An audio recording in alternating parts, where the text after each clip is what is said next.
Hallelujah. प्रभु का धन्यवाद हो, परमेश्वर की महिमा हो। प्रभु ने बहुत सुंदर समय हमारे जीवन में दिया मेरे प्रियो। इस बात के लिए हम परमेश्वर पिता को धन्यवाद देते हैं और इस जगह उपस्थित तमाम लोगों को जय मसीह की।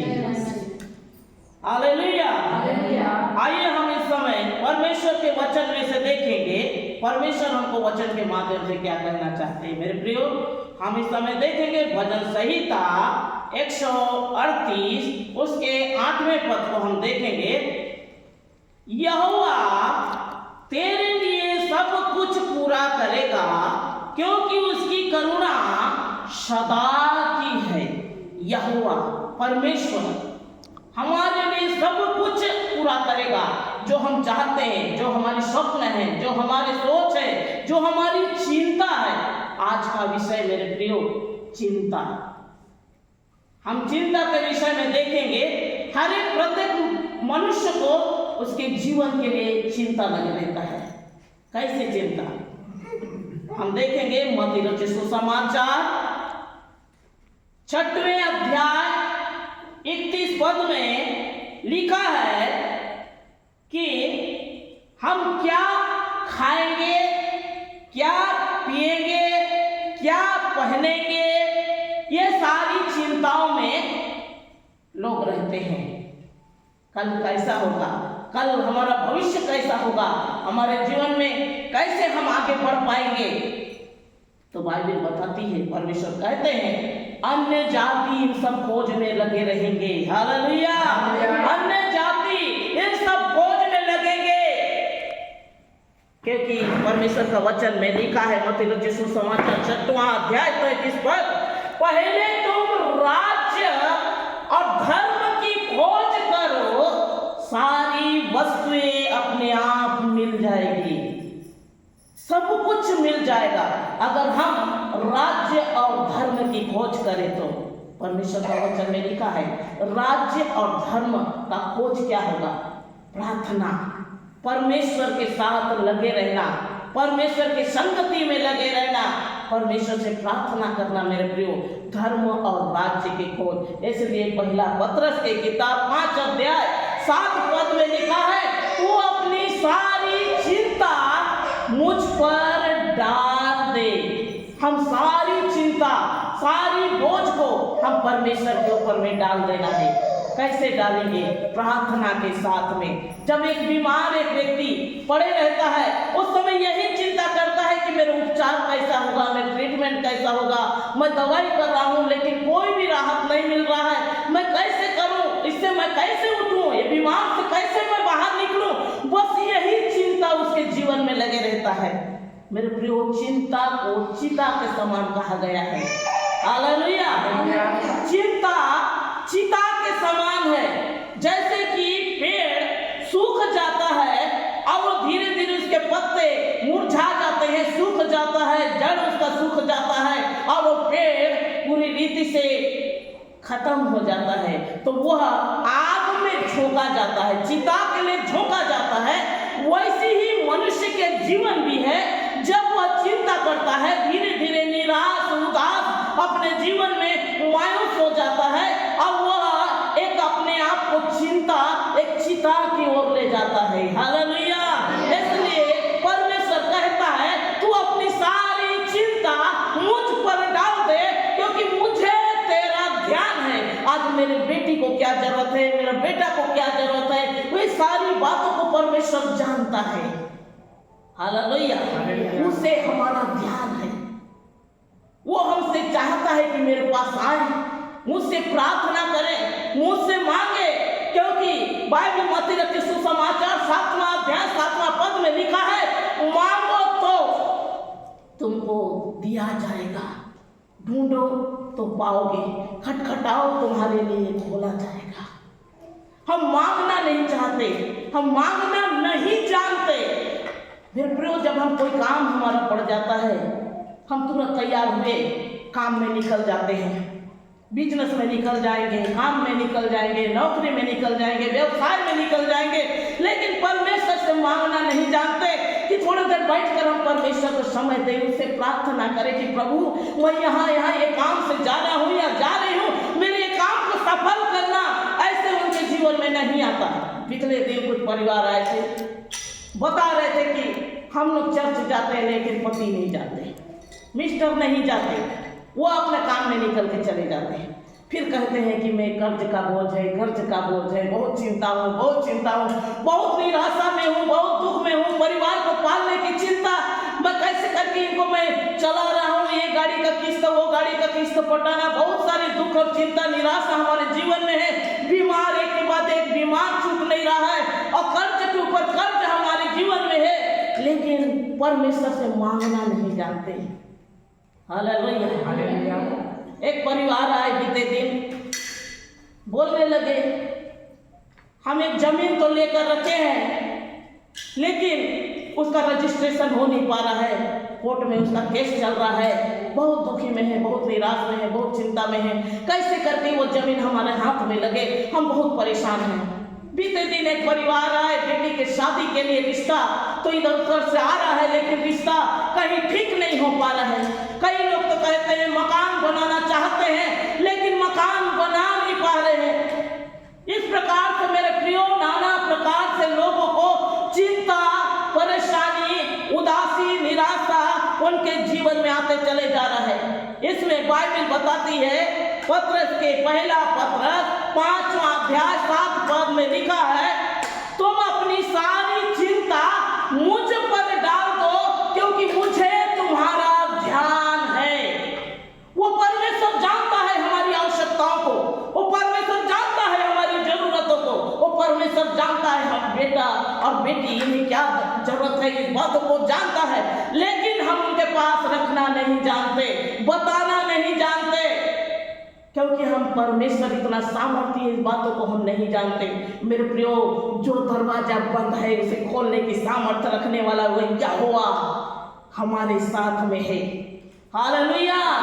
इस्राएली जब जा रहे थे समुद्र में से होकर जब चल रहे थे, स्वयं परमेश्वर आग का खंभा, बादल का खंभा बनकर चला, वो परमेश्वर साथ में इस्राएली और मूसा के साथ में अपने दूतों को भी भेजा। वो परमेश्वर हमारे साथ में है, वो हमारी चिंताओं को जानता है, वो हमारी निराशाओं को जानता है, हमारी दुख को जानता है। इसलिए परमेश्वर का वचन में लिखा है, हम क्या खाएंगे, क्या पिएंगे, हम कैसे हमारे जीवन होगा, इन बातों को तुम चिंता ना करो, क्योंकि अन्य जाति इन बातों को चिंता करते हैं। अन्य जाति इन सब बातों की चिंता करेंगे। तुम सर्वप्रथम राज्य और धर्म की खोज करो। सुबह उठकर जो व्यक्ति प्रार्थना करता है, परमेश्वर के साथ में बातें करता है, आने वाली घरे आंधी तूफान छट जाएगा मेरे प्रियो, क्योंकि सामर्थी परमेश्वर उसके जीवन में अद्भुत रीति से कार्य करेगा। आमेन, हालेलुया। इसलिए परमेश्वर कहता है तो अपनी सारी चिंता मुझ पर डाल दे क्योंकि मुझे तेरा ध्यान है। आमेन, हालेलुया।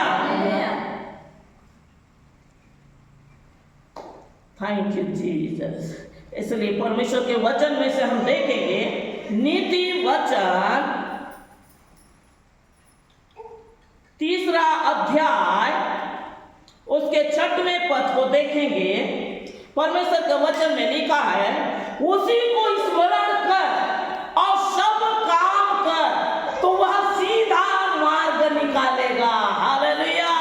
उसी को स्मरण कर, परमेश्वर को स्मरण कर, जो भी काम करता है उससे पहले उसको स्मरण कर, अपनी सारी चिंताओं को उसके पास रख दे।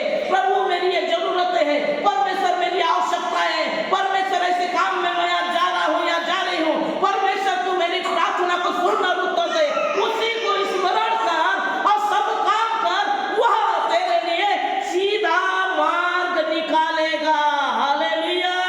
इसलिए हम देखेंगे मत्ती रचित सुसमाचार 11वें अध्याय 28 पद में लिखा है, हे परिश्रम करने वाले, हे बोझ से दबे थके लोगों, तुम मेरे पास आओ, मैं तुम्हें विश्राम दूंगा, क्योंकि मेरा जुआ सहज है। हालेलुया।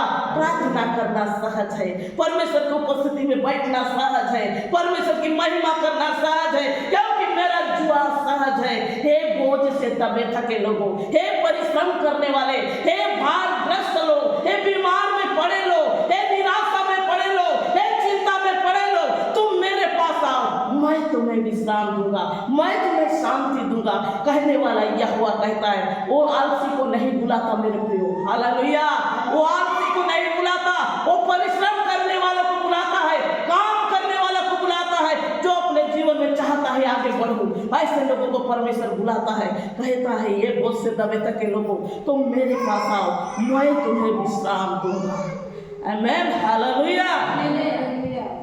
इस समय हम देखेंगे यूहन्ना रचित सुसमाचार 14 अध्याय उसके 6वां पद में लिखा है, मार्ग, सत्य और जीवन मैं हूं। मार्ग भी मैं हूं, सत्य भी मैं हूं, जीवन भी मैं हूं। हालेलुया। परमेश्वर कहता है जो उनके पास आएंगे वो हम मार्ग भी दिखाएगा, उसे जीवन भी देगा और सत्य का रास्ता भी दिखाएगा। सत्य क्योंकि यीशु है। हालेलुया। इसलिए मार्ग, सत्य और जीवन मैं हूं कहने वाला यहोवा के पास जब हम अपनी चिंताओं को रखते हैं, निराशा को रखते हैं, दुख को रखते हैं, मेरे प्रियो उनका हर एक काम सफल होता है, उनका हर एक काम होने लगता है। एक परिवार बीते दिन बहुत सुंदर उनके यहाँ शादी का आयोजन था और बहुत अच्छा से अरेंजमेंट सब कुछ हुआ, लेकिन गाड़ी के लिए ढूंढ रहे थे, बारात ले जाने के लिए गाड़ी नहीं मिल पा रहा था। पैसा तो था लेकिन गाड़ी नहीं मिल पा रहा था। उस समय बहुत चिंता के साथ तो बोलने लगे, हम कैसे करेंगे, पैसा तो है लेकिन गाड़ी नहीं मिल रहा है, आज बारात ले जाना है। उस समय हमने चिंता के साथ परमेश्वर के ये बोझ को दिया, हे प्रभु आज इसके लिए तू व्यवस्था कर। प्रभु ने अपने हाथों हाथ हमारी निराशा को उठा लिया। हालेलुया। उन्होंने एक गाड़ी की मांग की थी, परमेश्वर ने 2 गाड़ी उन्हें बारात ले जाने के लिए दिया। आमीन, हालेलुया। क्योंकि परमेश्वर के लिए कोई भी बात कठिन नहीं है, परमेश्वर के लिए कोई भी बात असंभव नहीं है। आमीन, हालेलुया। ऐसा में हम देखेंगे बाइबल के वचन में से नीति वचन 17 अध्याय उसके 22 पद में हम जब देखते हैं, इसमें लिखा है, मन का आनंद उस औषधि के समान है। मन का आनंद, मन का खुशी, मन में जब खुश हो जाता है वो व्यक्ति, वो औषधि के समान, वो दवाई के समान, वो ट्रीटमेंट के समान हो जाता है जब खुश हो जाता है। मेरे प्रियो, हमने थोड़ी देर पहले देखा कि एक पेड़ जब सूख जाता है, उसका पत्ता मुरझा जाता है, जड़ सूख जाता है और वह आग में झोंका जाता है। वैसे ही पेड़ जब पूरी रीति से आनंद में यानी परमेश्वर के निकट में जैसे मनुष्य के होता है और वो फलता फूलता है, वैसे ही पेड़ भी धीरे धीरे पत्ते निकलना, उसमें फूल लगना, उसमें फल लगना और वो फिर से उसके टहनी लगना, एक प्रकार से जब वो बढ़ता है वैसे ही मनुष्य के जीवन में भी है। हालेलुया। जो भी आनंद सबसे बड़ा औषधि है कहता है, और मन के टूट जाना हड्डी का टूट जाना है। आमीन, हालेलुया।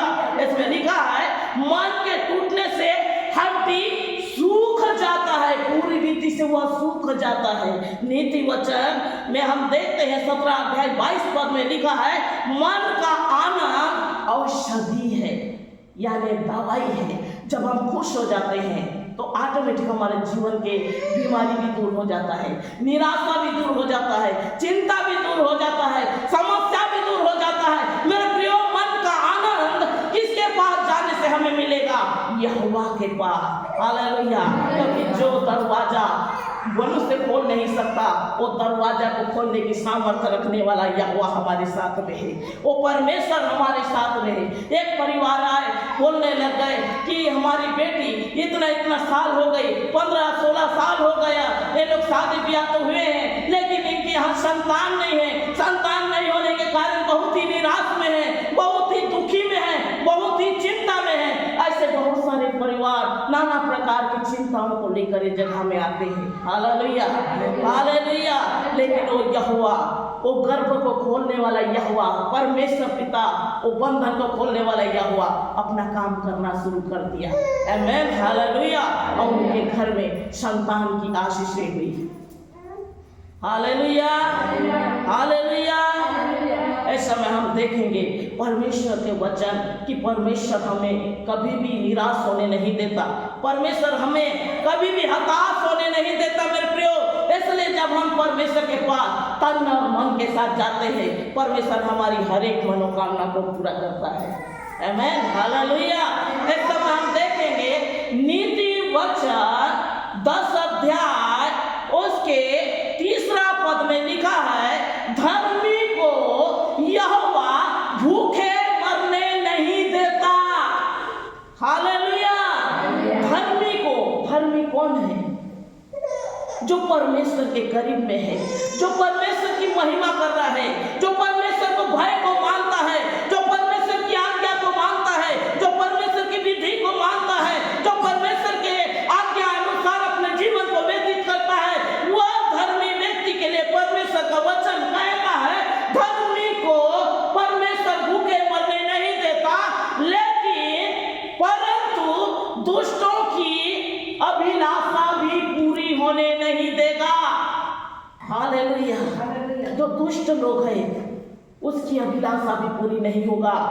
जो परमेश्वर के लिए घृणा करते हैं, ताड़ना करते हैं, निंदा करते हैं, अपमान करते हैं, परमेश्वर को टेढ़े मेढ़े बात करते हैं, उनका अभिलाषा मैं कभी पूरा होने नहीं दूंगा कहता है, क्योंकि दुष्टों की अभिलाषा कभी पूरी नहीं होगी कहता है। लेकिन धर्मी जो परमेश्वर के भयकारी है, परमेश्वर के आज्ञाकारी है, उसको मैं भूखे मरने भी नहीं दूंगा। इसलिए नीति वचन के किताब 6वां अध्याय 31 पद कहता है, हम क्या खाएंगे, क्या पिएंगे, कैसे क्या पहनेंगे, इस बातों की तुम चिंता ना करो। ये सारी चिंताएं अन्य जाति लोग करते हैं। हालेलुया। अन्य जाति इन सब बातों की चिंता करते हैं, क्योंकि परमेश्वर तुम्हारे लिए उपाय करने वाला जोरावर यहोवा तुम्हारे संग में है। तुम अपनी सारी चिंता मुझ पर डाल दो, क्योंकि मुझे तुम्हारा ध्यान है कहने वाला यहोवा आज हमारे साथ में है। आमीन, हालेलुया, हालेलुया, हालेलुया। इसलिए मेरे प्रियो, हम परमेश्वर की महिमा आनंद के साथ करें। हम इस समय देखेंगे 2 राजा